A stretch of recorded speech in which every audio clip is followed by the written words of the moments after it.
Las Vegas. From afar, the neon lights still burn, as if nothing could ever dim them.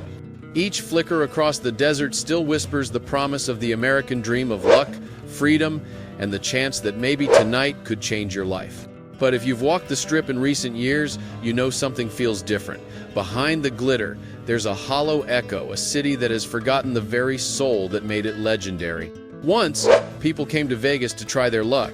They came because they felt welcome, even if they only had a few $100s in their pocket. A place where the ordinary could live like a millionaire, if only for one night. But that city doesn't exist anymore. Today, Vegas has turned into a stage for the ultra-rich, where every breath, every drink, even every parking spot comes with a price tag. Walking onto a casino floor no longer feels thrilling. It feels like stepping into a machine built to drain you. Vegas still sparkles, but its light now hides a spreading darkness, a darkness of greed, illusion, and a culture quietly rotting beneath the glow. And in this episode, we're breaking down 9 reasons why Las Vegas, the capital of luck, pleasure, and sin, is slowly dying under the very lights that made it shine. From hidden fees and rigged games to the death of old Vegas charm and the rise of corporate greed, this is the story of a city that once promised you everything, but now offers you nothing at all. 1. The nickel and dime city. Let's start with a simple truth. Today's Las Vegas doesn't need you to win it, just needs you to pay.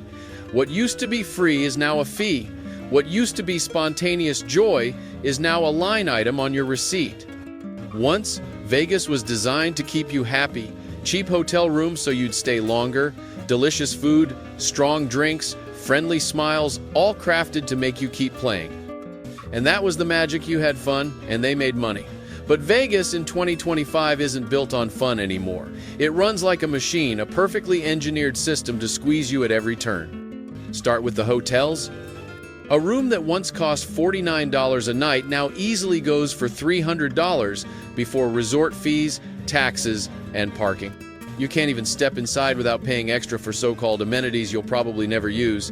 Dining? No better. That legendary $9 buffet your parents talk about gone.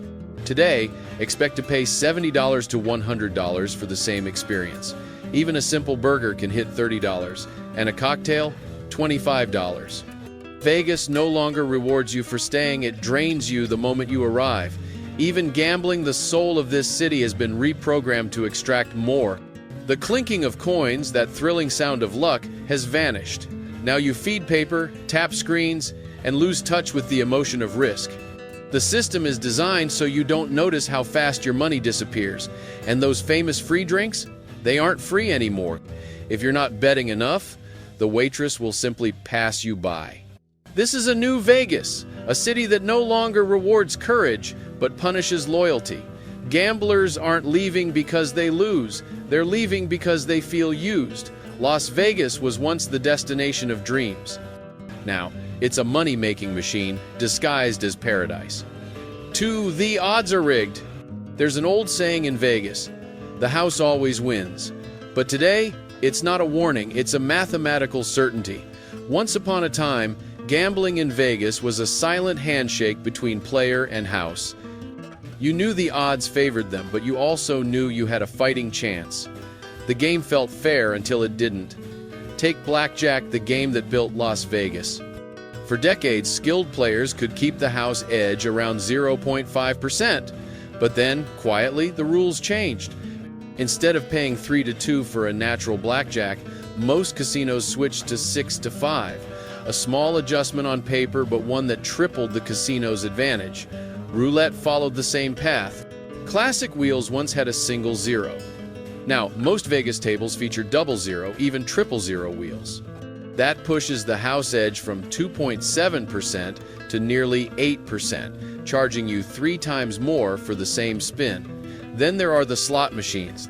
Old mechanical slots paid out 9,598% of wagers. You could play for hours and still feel in control. Today's digital machines, filled with flashing screens and hypnotic lights, are programmed closer to 85%.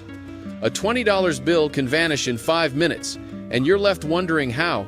Even the sports books, once considered the fairest form of betting, aren't safe. The casino's cut has crept from 10% to 15%. You're paying more for the same bet, with smaller returns. Technology made everything faster, smarter, and far more ruthless. Algorithms track every spin, every hand, every wager, optimizing profits with surgical precision. You're not gambling anymore, you're feeding data into a machine built to beat you. Vegas used to be about emotion and luck. Now it's about probability and extraction. Gamblers aren't quitting because they're afraid to lose. They're quitting because they've realized the truth. The game is no longer fair. 4. When Vegas forgot the middle class. Things in two-way. There was a time when Las Vegas belonged to everyone. You could arrive with a few $100s, stay in a glittering hotel, feast at a buffet, sit down at a blackjack table and feel like a king. Vegas made ordinary people feel extraordinary. In the 1,980 seconds and 1,990 seconds, that was part of the magic. Anyone could live the high roller dream, even just for one night. Casinos knew that if you felt respected, you'd return. They sold emotion, not just entertainment. But that Vegas is gone. Vegas in 2025 makes you pay to exist. A room on the Strip that once cost $49 now runs $200 to $400 a night before taxes and resort fees.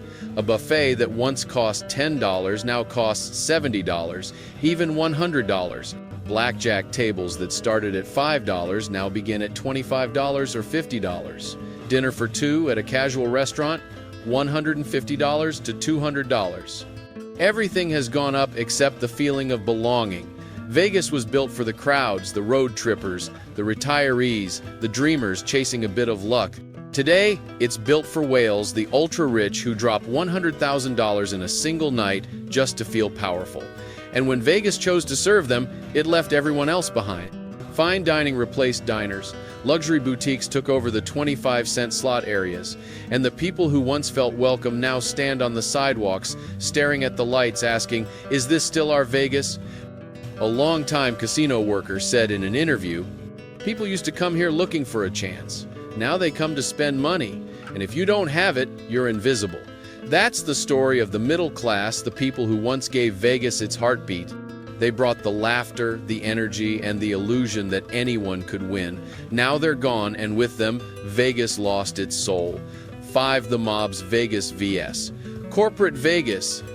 From the 1,950 seconds through the late 1,970 seconds, Las Vegas was known as the playground of organized crime. It was violent, corrupt, and drenched in cash skimmed straight from the casino floors. But here's the paradox. It was also the era when gamblers felt most respected. For the mob, everything was about honor. If you walked into a casino, you were a guest. If you came to play, you were part of the family. They understood one golden rule: if the customer feels like a winner, they'll come back. Casinos back then followed a simple philosophy: give them a taste of luxury, even if they're broke. Cheap buffets, free drinks, clean rooms, genuine smiles. Dealers remembered your name. Waitresses made sure your glass was never empty.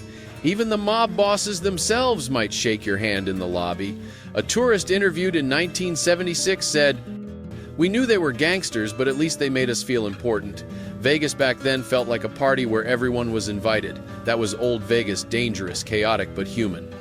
It was a city built on the belief that everyone deserved to feel like a winner. Then came the late 1,970 seconds. Federal crackdowns, FBI investigations, anti-money laundering laws. The mob was pushed out and corporations moved in. Vegas entered its new age, corporate Vegas. At first, it seemed like progress. Everything was cleaner, safer, more legitimate. But slowly, the heart disappeared. Corporations didn't care whether you won or lost, only about quarterly profits. Every hotel room, every cocktail, every moment of your stay was optimized for revenue. No more free buffets, no more generous comps, no more warmth. If the mob bought loyalty with generosity, corporations replaced it with algorithms. If the mob understood people, corporations only understood data. A dealer who lived through both eras once said, "When the mob ran Vegas, they wanted you happy. When corporations took over, they just wanted your money." The price of safety was the death of soul. Vegas today is brighter, cleaner, more lawful, but also colder and emptier. People look back not because they love the mob, but because they miss a Vegas that cared. 6. The death of old Vegas charm. If there's one thing that breaks the hearts of those who remember old Las Vegas, it's this. The city didn't lose its magic because it got worse, it lost it because it got too perfect. Back then, Vegas wasn't polished, it was messy, imperfect. But within that chaos lived personality, warmth, humanity, and heart. Neon lights buzzed down Fremont Street. Hand-painted signs, flickering bulbs, real laughter. You could walk into a smoky lounge where the bartender knew your name, the dealer cracked jokes, and everyone cheered when a stranger hit blackjack. Vegas back then was fun, not flawless. Now, step into a modern resort on the Strip, and you could be anywhere: Dubai, Singapore, Los Angeles. Everything is sleek, automated, efficient, and soulless. The quirky, character-filled casinos, Stardust, Riviera, Sahara, Imperial Palace are gone, replaced by billion-dollar towers that all look the same. Even Fremont Street, once the heartbeat of old Vegas, has changed. The cheap shrimp cocktails, the 99-cent beers, the all-night bands gone. In their place, a giant LED canopy and souvenir shops selling iVegas shirts. It looks like Vegas, but it doesn't feel like Vegas. Even human connection has vanished. Back in the day, comps, those little freebies, came from kindness. A pit boss remembered your face, a bartender poured a little extra because you tipped well. Now, every decision is made by an algorithm. It tracks your spending, calculates your value, and prints you a coupon. It's efficient, but it's not human. Vegas used to be the art of spontaneity. Now, it's the science of profit. People once came to Vegas to escape the real world. Now, Vegas is the real world, a perfectly engineered marketplace where emotion has a price tag, and somewhere in that perfection, the beauty died. 7. Better alternatives everywhere. There was a time when, if you wanted to gamble legally, you had to come to Las Vegas. There was no alternative. Vegas was the capital of luck, the only place where you could roll the dice without breaking the law. That monopoly made it legendary.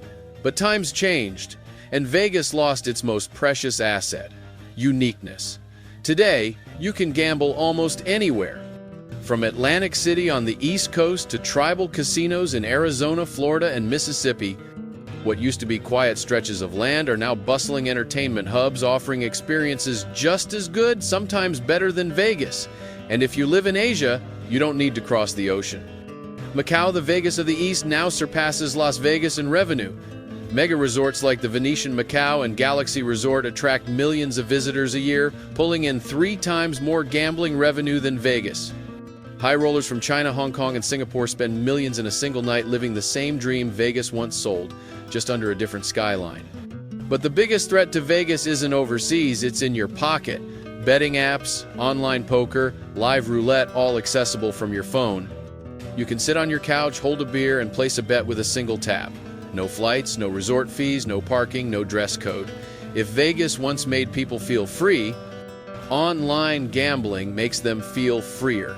And that's the cruel irony. Vegas has lost the very thing it once embodied: freedom. Now, if you want thrill, you don't need Vegas. If you want luxury, you can go to Dubai, Singapore, or Monaco. Vegas is stuck in the middle, no longer unique, no longer essential. A city once worth flying to, now left behind by the world it inspired. 8. Vegas isn't about gambling anymore. Picture this.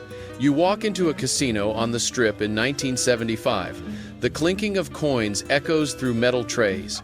A smiling dealer pours you a free whiskey. No cameras, no tracking systems, just you, your cards, and the thrill that maybe tonight is your night. Vegas back then lived and breathed through its casino floors. Now step into that same casino in 2025. The lights are still there, the sounds still buzz, but the soul has changed. Between the blackjack tables stands a $25 cocktail bar. Next to it, a Louis Vuitton boutique. Beyond that, an EDM stage pulsing under strobe lights. You don't hear the sound of winners anymore, you hear the bass drop. Vegas traded its soul for something else: profit. Today, most major resorts on the Strip make more money from entertainment, dining, and nightlife than from gambling itself. People don't come to Vegas to gamble, they come to be seen in Vegas. A city once built on dice and poker chips is now a movie set for social media. Instead of gamblers, you have influencers. Instead of winners, you have check-ins. Million-dollar parties, champagne showers, laser shows, all designed for photos, not feelings. And for those who still come to gamble, it feels alien. They look around and wonder, am I in a casino or a shopping mall? Even the layout tells the story. The gaming floor, once the heart of every resort, has been pushed aside, hidden behind restaurants, clubs, and luxury retail. Vegas doesn't want you to gamble anymore. It wants you to spend beautifully. Younger generations, millennials, Gen Z, aren't drawn to risk. They want experiences, pool parties, rooftop bars, immersive shows. They're not chasing luck, they're chasing aesthetics. And so, the casino floor, once the beating heart of the city, has become just a backdrop. It still glows, it still hums. But it's no longer the reason people come. Vegas has changed, and to many, it has betrayed what it once stood for. 9. The locals are giving up time. When people talk about the decline of Las Vegas, they usually talk about the tourists. But to really understand what's happening, you have to look at the people who live here, the ones who made Vegas magical in the first place. Because if anyone knows how much this city has changed, it's them. They're the dealers standing 8 hours at a blackjack table, the cocktail servers weaving through noisy crowds, the lounge singers performing to half-empty rooms at midnight. These are the people who once kept the pulse of Vegas alive, and now they're walking away. A veteran dealer said, "We used to work hard, but we were proud. Everyone felt like part of something special. Now it's just a job. The magic's gone. Living costs have exploded. Rent in Henderson or North Las Vegas, once safe havens for workers, has doubled in the last decade. Their wages haven't."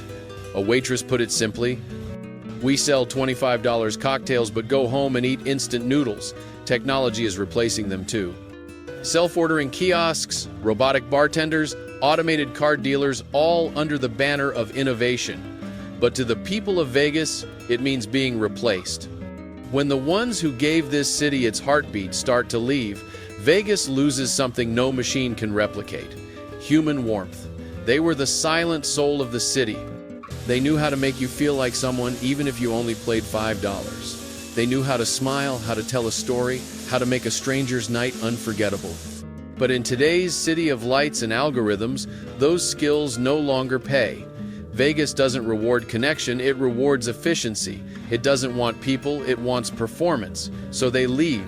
One waitress packing her bags for Arizona said, "I love Vegas, but Vegas doesn't love me back anymore. The lights still shine, but the people who once made them shine are slowly fading away." 10. The illusion of luxury. Las Vegas used to make you feel rich, even when you weren't. That was its magic.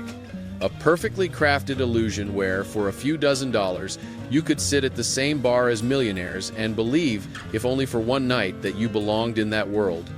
But Vegas, in 2025, has turned that magic into a business model.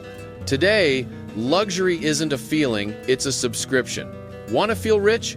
Pay $200 for a room upgrade. Want to skip the line? $100 for priority access. Want to swim in the rooftop infinity pool? $75 for a day pass? Vegas no longer gives you the feeling of luxury, it sells it. The glass towers, marble lobbies, and crystal chandeliers look like symbols of success. But look closer, it's all a stage. A digital sky, LED walls mimicking daylight, cocktails designed for photos, not flavor, hotel rooms polished to perfection yet hollow as promises. Vegas doesn't sell reality, it sells the dream that you're living it. And the irony? Everyone knows it's fake and they pay anyway. They come to pose, to post, to pretend to buy into the fantasy that they, too, are part of the elite the city parades before them. For a few hours, a few nights, they purchase a front row seat in someone else's dream until the bill arrives. Vegas isn't about winning big anymore. It's about looking like you did. Every detail is engineered to make you feel special while ensuring you're not.